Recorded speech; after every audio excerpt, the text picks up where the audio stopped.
Wisst ihr warum?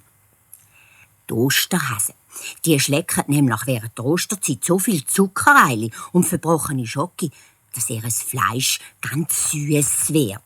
Und süßes Fleisch, das ist für Füchse gleich schlimm wie für uns Sauerkraut mit Himbeersauce oder Schüblig mit Konfitüre. Nein, dann schon lieber etwas richtig Süßes, zum Beispiel Schoki.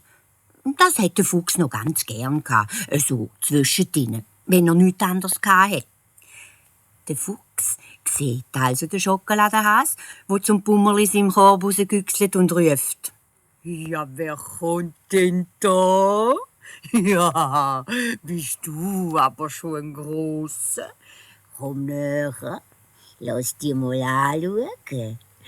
Hey, der Korb, ja, der ist ja fast so gross wie du. Ist der nicht schwer für dich? Komm, zeig mal.» Der Fuchs legt in einen die Pfoten ein bisschen unter den Korb und mit der anderen fischt er den Schokihase raus und versteckt ihn im Gestrüpp. Der Pummerli aber hat vor allem nichts gemerkt. Er hat viel zu fest staunen, dass der Fuchs sich so mit dem abgegeben hat. Leben Sie wohl, Herr Fuchs. Ich muss pressieren. Ich habe etwas Wichtiges zu erledigen.